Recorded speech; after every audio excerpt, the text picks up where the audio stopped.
Tagar Institute, Jurnalisme dan Riset.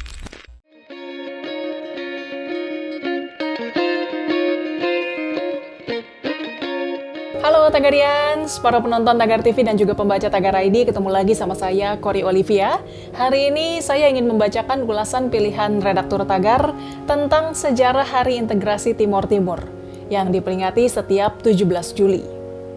Sebelum terjadi integrasi, Timor Timur dikuasai penjajah sejak abad ke-15.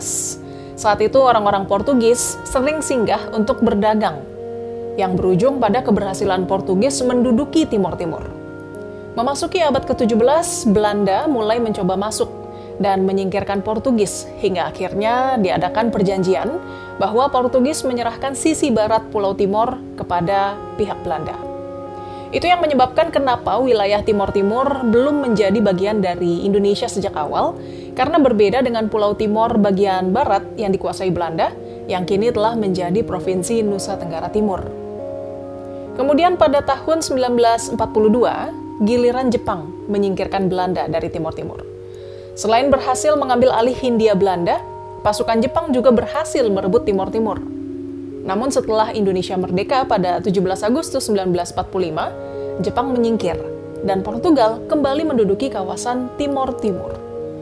Pada tahun 1974, perubahan di Timor Timur mulai muncul seiring dengan gejolak politik di Portugal. Tepat pada 25 April 1974 terjadi kudeta tidak berdarah yang dikenal sebagai Revolusi Anyelir. Revolusi itu dimotori oleh pergerakan tentara darat yang berhasil menumbangkan kekuasaan Perdana Menteri Portugal Marcelo Caetano. Pergolakan itu juga berakibat pada penarikan militer Portugis dari beberapa wilayah jajahannya, termasuk Timor Timur. Setelah Revolusi Anyelir selesai, Timor Timur terbelah menjadi 3 faksi, yaitu Fretilin, UDT, dan Apodeti. UDT menginginkan Timor Timur tetap menjadi koloni Portugal, Fretilin ingin merdeka, dan Apodeti ingin bergabung dengan Indonesia. Sayangnya, popularitas Apodeti kalah dari 2 faksi lainnya, dan terjadilah persaingan sengit antara UDT dan Fretilin. UDT kemudian menuduh Fretilin akan menjadikan Timor Timur sebagai negara komunis, yang akhirnya memicu konflik berdarah, dan banyak warga Timor Timur yang mengungsi ke wilayah perbatasan Indonesia. Saat masa pemerintahan Orde Baru, Soeharto sebagai Presiden RI saat itu merasa khawatir Timor Timur menjadi komunis dan menyebarkan paham tersebut ke Indonesia.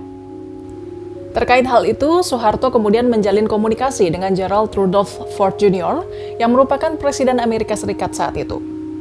Pada 6 Desember 1975, Presiden Ford dan Menteri Luar Negeri Amerika datang ke Indonesia menemui Soeharto. Sejarah mencatat bahwa hasil pertemuan itu adalah dilancarkannya invasi militer ke Timor Timur yang dikenal dengan Operasi Seroja.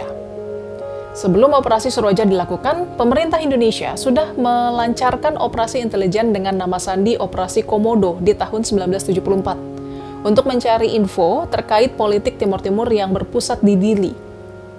Dari hasil penyelidikan terungkap bahwa Fretilin yang memiliki paham komunis dan menginginkan kemerdekaan lebih diminati oleh sebagian besar penduduk Timor Timur.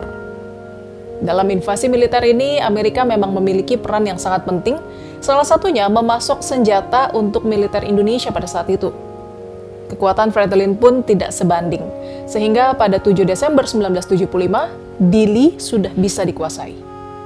Hanya butuh setengah tahun, tepatnya pada 17 Juli 1976, Timor Timur sepenuhnya dikuasai dan resmi menjadi bagian dari NKRI sebagai provinsi ke-27. Namun setelah Soeharto lengser dan Orde Baru runtuh, diadakanlah sebuah referendum Timor Timur pada 30 Agustus 1999 yang hasilnya wilayah tersebut lepas dari Indonesia dan berdirilah sebuah negara bernama Timor Leste. Tagarians, demikian ulasan pilihan redaktur Tagar tentang sejarah Hari Integrasi Timor Timur yang diperingati setiap 17 Juli. Subscribe YouTube channel Tagar TV dan klik loncengnya juga untuk mengikuti video menarik membahas topik terhangat hanya untuk Anda. Saya Cory Olivia, Tagar TV.